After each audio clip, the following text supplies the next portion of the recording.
When I first came to New York City, it seemed like a really busy and loud place, and it was really overwhelming.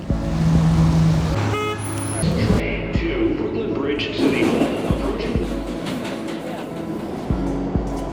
I felt really insignificant walking through the streets. No one made eye contact with you. My work is part of who I am. I'm a PhD student in linguistics at NYU. In linguistics, I'm interested in the complexity of different languages. New York City actually has the greatest number of languages in a small geographic area in the world. So there is a real pressure on people in my field and people in academia in general.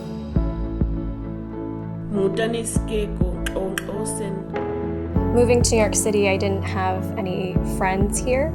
I didn't have any family. The major thing was just how driven everyone was around me and how ambitious they were.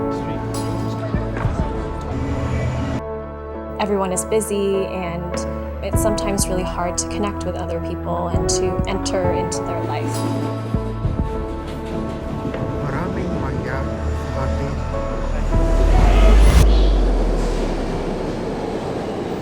I remember the winter of my second year. I was feeling really lonely and hopeless. And sometimes it's hard to talk to family members because you don't want them to worry. I became a Christian as a teenager. I could tell you a lot about God. And I think coming to New York City, that wasn't enough. That kind of faith wouldn't be able to sustain me through my work, through the pressures that I felt. I don't think I'd really heard from God before coming to New York and before coming to Res Life. I got connected to Resurrection Life and I attended the launch day. I've never looked back since.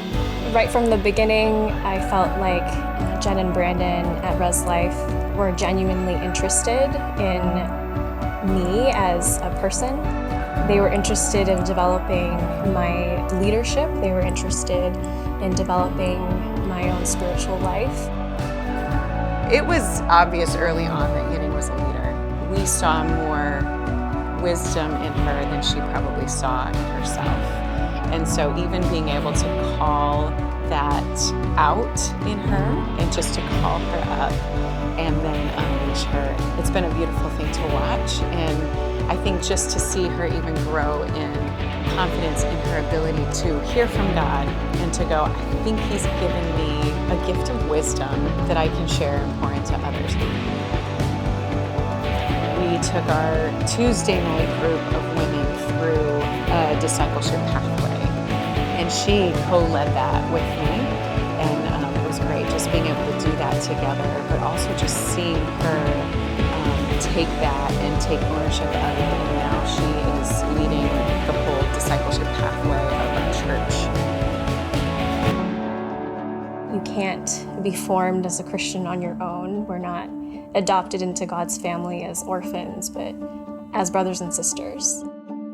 Because I was alone and isolated when I first moved to New York, I know what it's like when new students come here or new immigrants come here. I have this genuine empathy for the struggles that they're going through. And I know how much community has helped me, and so I want to be able to offer that to others. The change that I've seen in my own life is a new sense of hope and freedom, both in leadership and in my own walk with God.